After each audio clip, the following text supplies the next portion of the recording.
Action, everybody! Independence will mean war, from one end of the colonies to the other. I have no illusions about that. What our desire at HBO was always to do was to bring David's work to life in a way that was going to constantly surprise people. You want the audience to experience this moment of discovery of our own history. I'm here, Preston! You will suffer for this! I don't think any film that's been done about this all-important part of our story has ever been done with such authenticity. The first time I came across the fact that John Adams defended the Boston Massacre soldiers and got them acquitted was in David McCullough's book, John Adams. The people are crying. Kill them! Kill them! Knock them down! If I had known that at any time I was a student of American history, the back of my little head would have blown off. I don't think anyone who sees this film will think of the American Revolution and the founders in the same way again. And it isn't just that they will have a better understanding of it, they will feel it.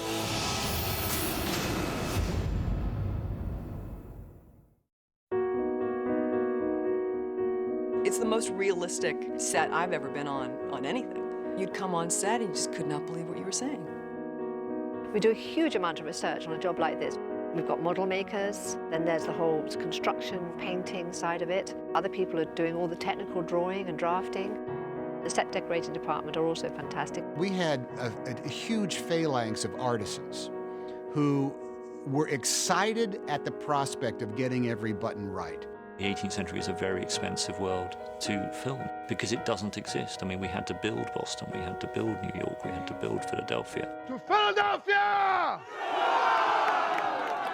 Here we are on the back lot.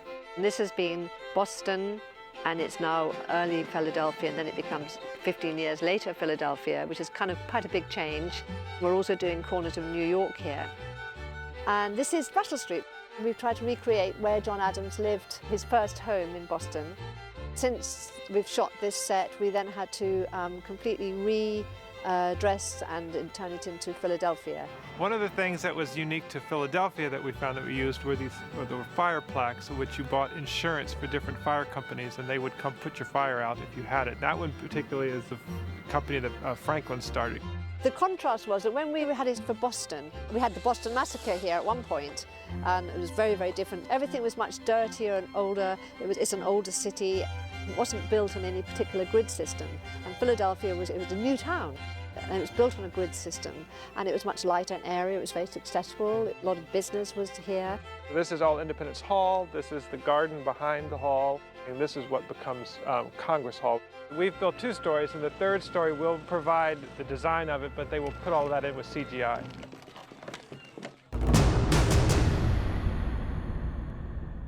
Historical research played an incredibly important part in preparing the effects for John Adams. You see us dressed up today because we are creating a group of spectators for the launch of the first manned spaceflight, and about 15 of us will be multiplied to be 10,000. Matte painting is an art form where you essentially combine film photography and art in a photoreal blend that creates an artificial environment. We build partial sets, and then we extend those or create entire environments that are completely digital. Our speciality is to provide the big background that is impossible to build as a set. We have about 150 people in all working in 3 different visual effects houses.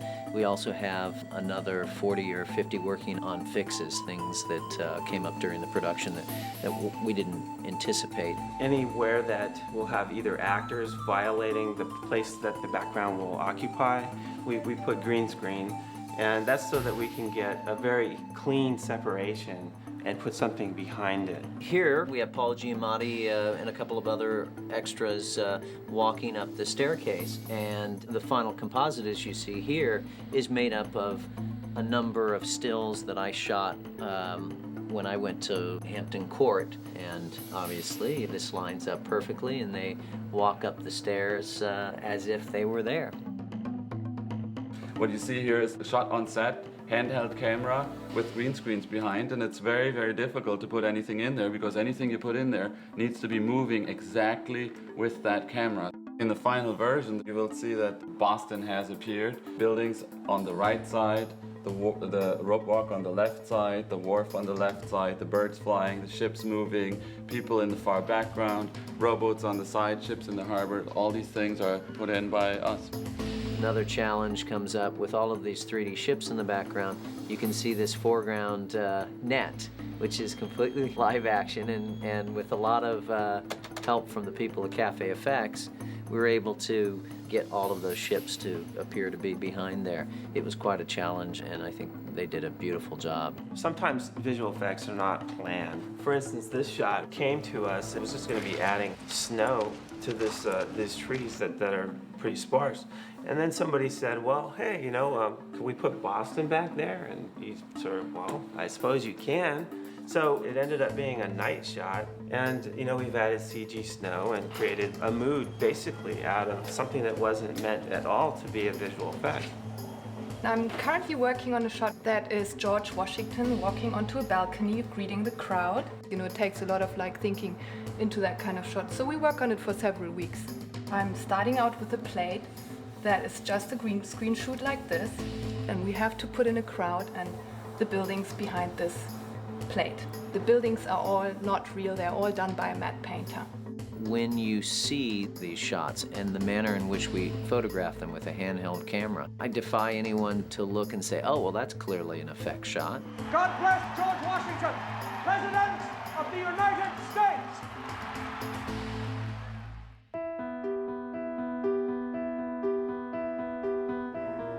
I initially worked on the farm. There we've got Braintree, which is their first home together. It's beautiful. It's a whole farm, outhouses, chickens. We've got, you know, the crops and the fields. We did an awful lot of research, going back, reading their letters, finding about their crops, what they grew, and they had apples, and so we had an apple barn. The barn doesn't have hinges. It's all done with a peg system. And I think the work that Gemma Jackson and David Crank have done architecturally, again, in every detail, the pig pens, the chicken coops, the way the gardens are framed in with woven twigs, every detail is exactly right. It's the way it was. And then up the road from there, in the same kind of piece of land, we've got a wharf. And there we've done all the different ship scenes. They wanted to know precisely what the wharf would look like. And fortunately, the National Park Service did a painting, rendering of probably what it looked like. And so they were able to see, you know, what tradesmen were down there, what kind of activity was going to be going on the wharf, what it would have looked like, what the actual dock would have looked like. When Paul and I drive up to the White House, there it is. I've never seen anything like that. Acres and acres and acres of fallen trees that had been dusted with snow and little campsites scattered throughout. The scale of it. All of Europe is being done in Hungary, believe it or not, so all things European. And the locations are amazing in these actual castles. Vous venez de Paris, monsieur? Again, it's atmosphere of some kind, you know, and it's feeling out of place with the language and the culture in general, so it helps me, because he was such a sort of fish out of water, especially in France. You know, he just really didn't know what the hell to make of anything.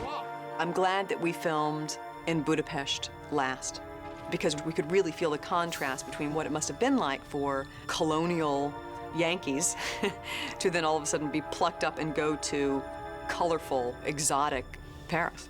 That whole contrast of all the different countries, I think each one's got a very important part to tell in the story of the creation of America. Background, go! Background! And action! Their hatred of Britain could serve us well in our cause. When I heard that this production was afoot, I suggested you really ought to take seriously the possibility of filming some of it at Williamsburg. We shot our very first day in Colonial Williamsburg. No film has shot there since 1957. But it was great to be there on our first day because we literally stepped into the history we were shooting. Everywhere you look, you see the way it was back then. The buildings are the same. The width of the roads are the same. The lack of buildings on the horizon. I don't think anyone can fail to feel the spell of Williamsburg if you're here. Mr. Adams. Ah, Mr. Hamilton. Off to see the president, I see. It was wonderful filming in this, iconic town, which I know is very hard to get to film in, and it allowed us to expand our vision and give us even more breadth in the shot.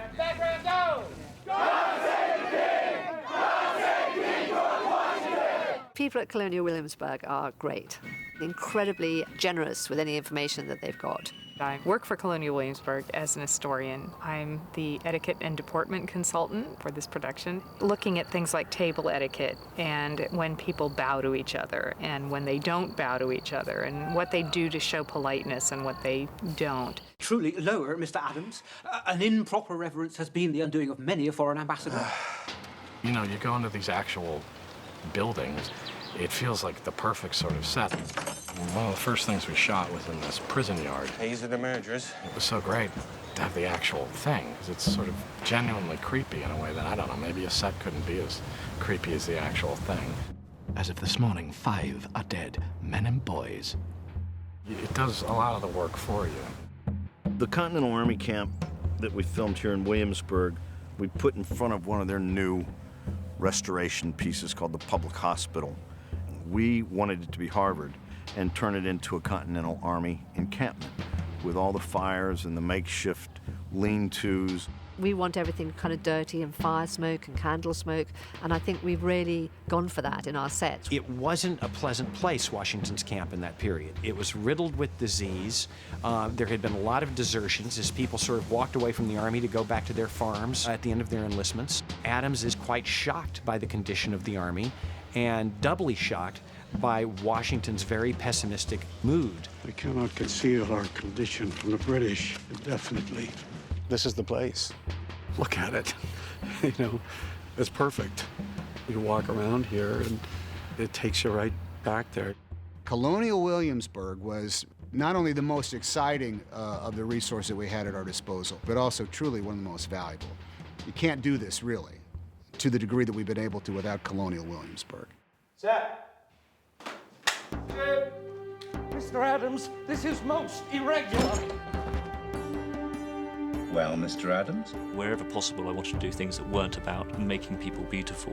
The truth is there's a whole machine of filmmaking which is all about making people look great and making people look perfect and lighting them perfectly. And you have to really intervene in every department to sort of say, no, I don't want that. I don't want people to wear any makeup. You're not allowed to wash people's hair. Everybody's very dirty in it, and smelly looking. In the summer of 1776, it's so hot that people are dripping with sweat in the most, unphotogenic way. One of the things Tom likes is mud. I found myself putting my hands in the mud and the snow and literally applying more mud. We have really had to have people soaked in mud, cover them in blood, put them in pouring rain. He really loves the sort of interaction of the clothing with the physical elements. I had no idea that I was signing up for an action-adventure movie. And that's one of the remarkable things about Tom. You read on the script, she's in the rain, and Tom takes it as far as he possibly can, so that it actually has an impact on the story that otherwise it would just be sort of atmospheric. There went through like 96,000 gallons of water. British guns captured at Fort Ticonderoga, rode them across Lake George. For the guns of Ticonderoga, they were pulled on sleds because the guns were so heavy. So we found a fellow who still makes sleds for ox to pull up in New Hampshire. All that detail is great because it gives you a lot to play with. It was only bad one day when I had to run across a field in boots and I kept falling over. When you see someone fall, head first into the mud and it's your costume, it's a hard moment. It's evocative, it's nice to tramp around the mud, get dirty. One of the things about working in elements is, in some ways, it does the acting for you. You don't have to pretend that you're dirty and you're sick of walking through this gunk. You are.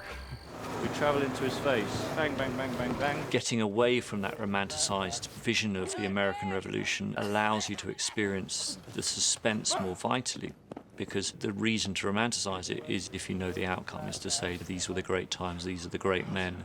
I wanted to be in a world where I didn't know who the great men were. I propose, as Commander-in-Chief, our most honorable and esteemed delegate, Colonel George Washington. When I went up to meet George Washington, my heart almost stopped. He looks exactly like we know George Washington looked. Very happy to meet you. Very happy to meet you. You look absolutely perfect. Perfect. They've done their job. One of the things that happens when people, first see me as Washington is it's startling. It's the hair, the wardrobe. And I don't take credit for this. Beginning with the Project John Adams, you really begin with David McCullough's book. Donna is a mad woman for detail. She always wants to know when a scene is taking place, what era are we in, and she's constantly aware of the change in fashion. John Adams lived to be about 91, so I have a bunch of different looks. When I saw him made up as the old John Adams, that costume, that makeup for the first time, it was like a time warp. There it was. The way that I really began was looking at paintings. There's no video, television, anything.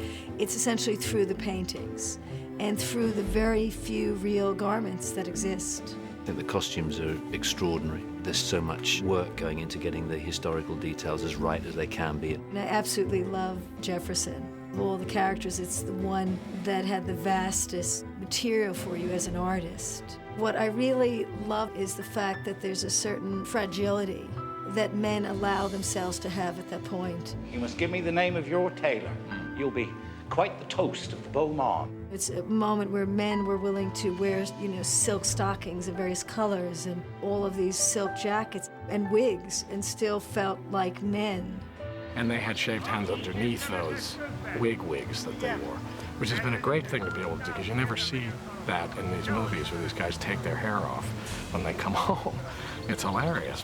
One of my big philosophies in building the clothing was that it's light. It's always very light. It's always just a very thin layer. And that's a little bit radical because not that many people build 18th century. I think it's this sort of colonial heavy clothing.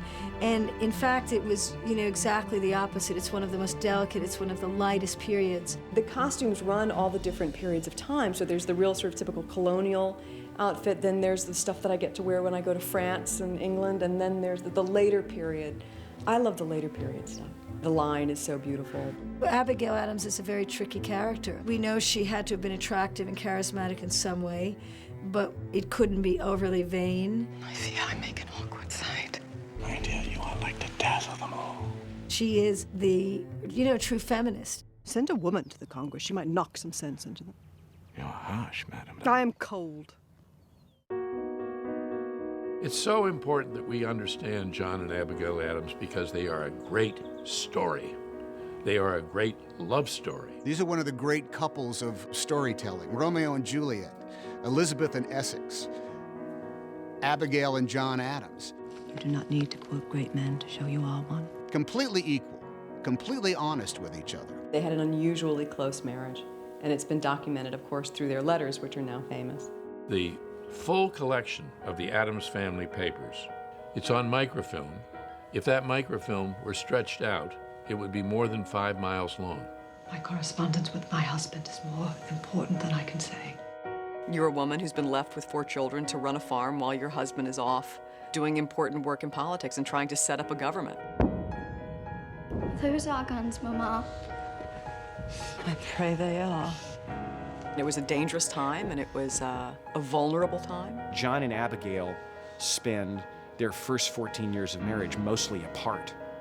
And then he disappears for 3 years in Europe, writing very few letters. I've fallen so far from his heart and his thoughts that he cannot find the time to write.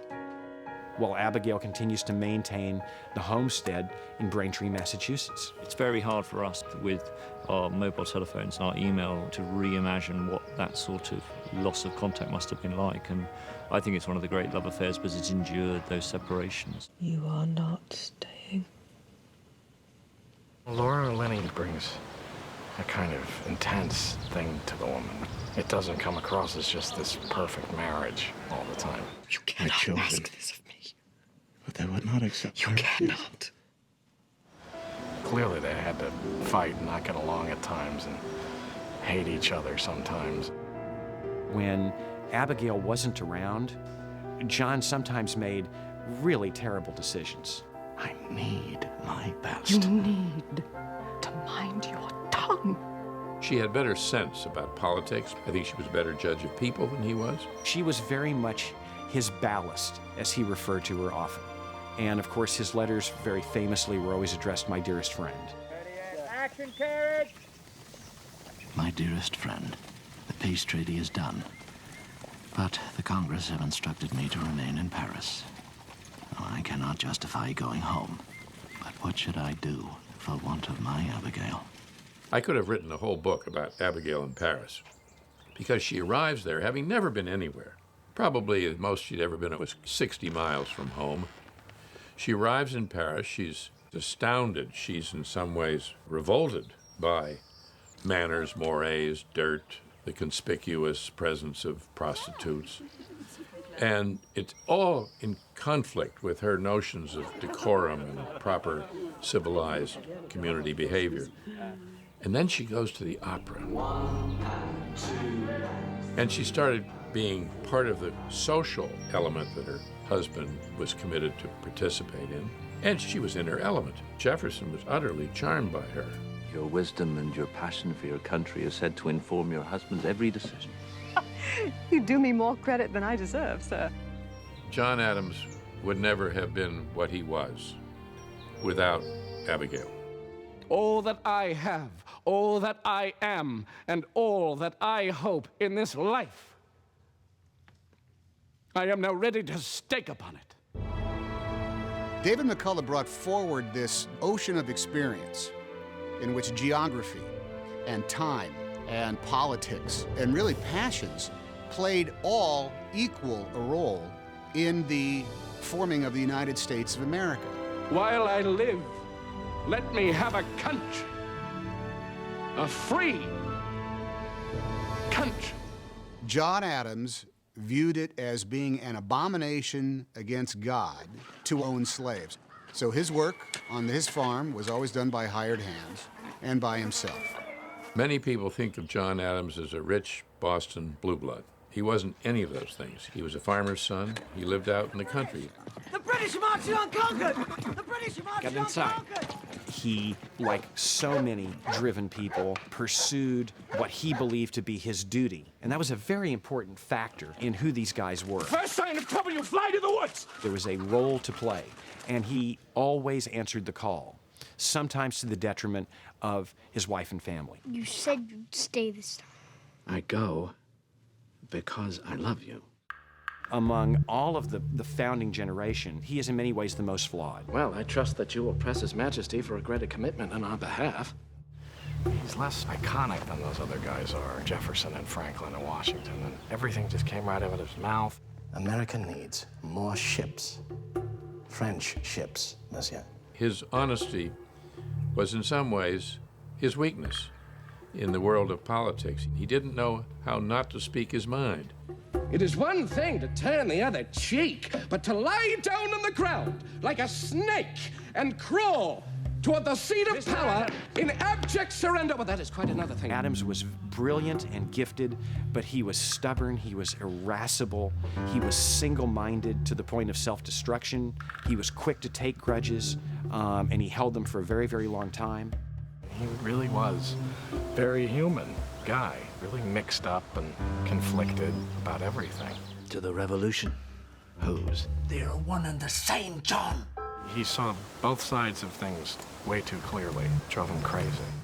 Those founders were not perfect people. They were not gods. Mere president will not do. They were human beings. Does the Vice President have a title in mind? His Excellency, the Supreme Commander-in-Chief. No! No! But we mustn't just see them as human beings because they were imperfect. They are also human beings because they could achieve great things. They could have dreams of what they hoped to achieve. Mankind floats upon a limitless plane of air. There's a certain idealism that was involved in the attempt to create a new society, not just to cut away from the king, but an attempt to create a completely new way of living. Not only a declaration of our independence, but of the rights of all men. Jefferson essentially believed that men could live together in friendship, that man was essentially a sociable being, and that similarly nations could live together as friends. Jefferson was 33 when he wrote the Declaration of Independence. Adams was all of 40. Washington was 43, 44 when he took command of the Continental Army. Had never commanded an army in the field before in his life. You both want to honor these people and let them be human at the same time. The script does it, for one thing. I mean, some of the things they choose to show about Washington, his own doubts, his own conflicts that are going on. They say, I have sold this country to England. They're all new to it. They're all winging it. They're improvising. There were no professional revolutionaries among them. America was incredibly lucky. At this specific time, we had this group of people. Have you stolen the gentleman from Massachusetts? Something quite remarkable. Are they not ashamed on their country? Are they not a disgrace to all civilized beings? And had they not been alive, you would have had a very different history.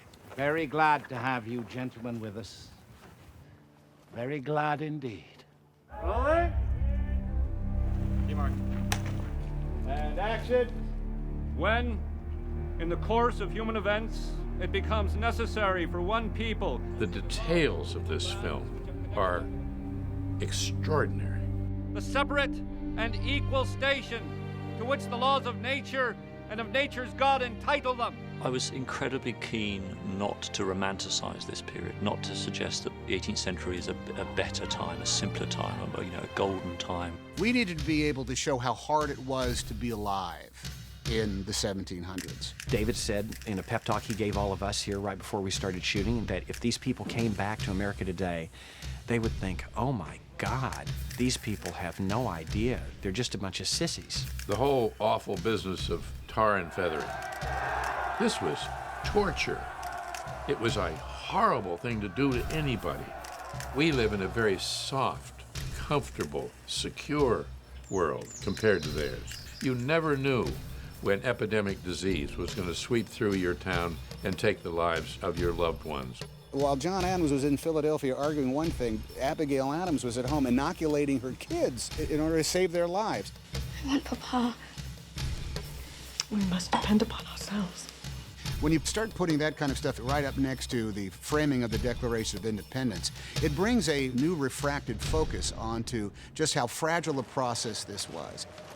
I hope we've achieved a very vivid way of telling that story that's going to take people into those difficult, challenging times in a way that's great storytelling, but also really brings the history alive.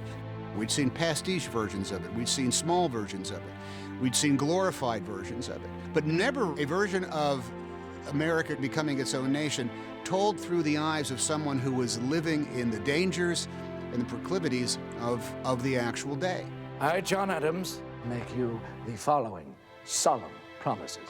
I hope that this story will remind us to what degree we owe blessings to those brave, determined, idealistic human beings who were there at the creation. To lay myself under the most solemn obligations to uphold the Constitution of the United States to the utmost of my power.